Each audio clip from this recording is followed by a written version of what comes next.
Thank you for everyone for joining me today. We just received a very disturbing report from the Ontario Ombudsman that highlighted the absolute failure of the Ford government to protect seniors during the COVID-19 pandemic. Today's report confirms what we already knew. The failure of this government led to preventable deaths in long-term care homes during COVID-19. The report found that the minister's lack of planning and preparedness was unreasonable, unjust, and simply wrong. Under the Ford government's watch, thousands of our loved ones, our friends, our parents and our grandparents died. It was unreasonable, unjust, and wrong. The Ombudsman confirmed that the province's inspections simply, completely collapsed during the pandemic. This is a massive and unforgivable failure on behalf of this government, which resulted in people losing their moms, their fathers, their grandparents, their spouses, and their friends. Bolton and Phillips resigned in disgrace. Calandra ignored the crisis in long-term care, and now he's going to ignore the housing crisis. This government that cut inspections before the pandemic, and now we're facing the reality of those cruel decisions. It cost people their lives. One of the most disturbing aspects of this report are the real-life stories of family members pleading for help from this government. Their loved ones needed to help in long-term care, and their cries for help largely went unanswered as moms, dads, grandparents, spouses lost their lives. One family member complained about conditions in their mother's home 4 times. Nothing was done, and 53 people died during the first wave of COVID in that same home. And instead of taking responsibility, Ford's corrupt conservatives are now giving MZOs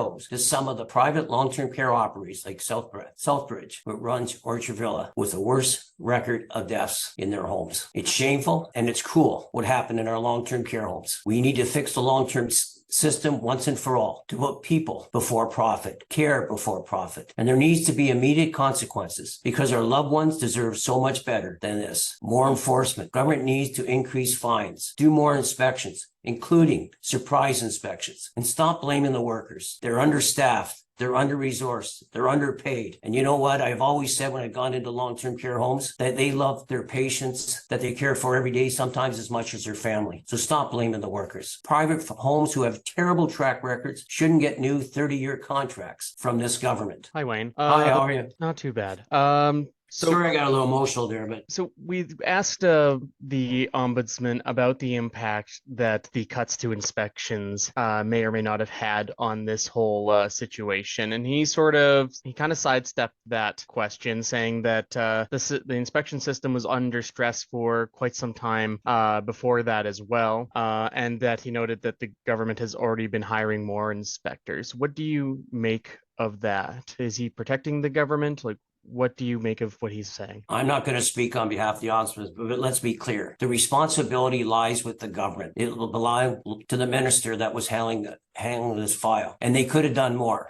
We knew during COVID that we had lack of PPE. We knew that they were still assembling and having lunches and dinners together. We knew a lot of stuff that was going on, and so did the government. I'll give you a quick example, although it's not a long-term care facility, it's a retirement home that I dealt with almost immediately in Niagara Falls. And they didn't have PPE. They didn't have staff. They actually called my office to see if I could get them help because something was drastically wrong. And we had 21 people die in that home. So no, let's not blame inspectors. Let's blame the workers. This is the responsibility of the government to make sure that if I go to a long-term care home, I should be going there knowing that I'm going to be safe, knowing that I'm going to have the resources that I need to provide the services that I'm paying for. That didn't happen during the first phase of COVID, and it certainly didn't happen again in the second phase of COVID. So it was clear that we've lost close to 6,000 people with COVID in these facilities now. We know, in my opinion, although it wasn't in the report, we know that more people have died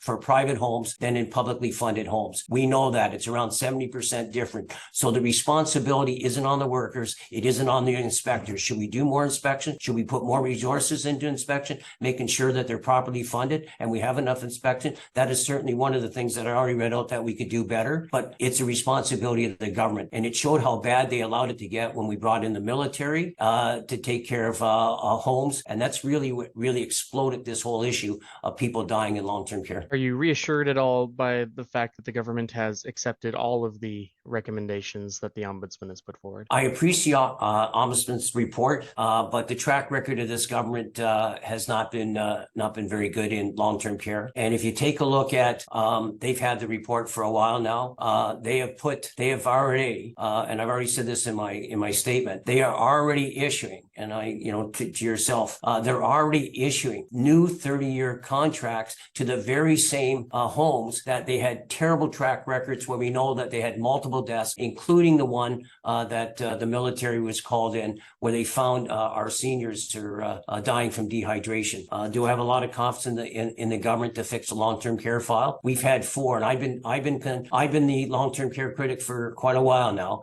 I've had to work with 4 different ministers. How can somebody tell me that they're taking this long-term care file seriously, including Minister Calandra, who we all know was a part-time minister. He has many jobs at Queen's Park outside doing the long-term care file. So no, do I have a lot of faith in the government? Absolutely not. I do appreciate the Ombudsman highlighting what's gone on, and they're going to implement the recommendations, but it goes a lot deeper than that, and that includes stop giving 30-year contracts to bad actors. Let's all work together to do the best that we can in our long-term care facilities, so that no mom, no dad, no grandparent, no aunt or uncle dies unnecessarily in these long-term care facilities. Seniors deserve respect. They deserve to die in dignity, and they deserve to make sure that if you live in the province of Ontario, you should be treated with respect and dignity, and you shouldn't be going to long-term care home and dying unnecessarily. Thank you.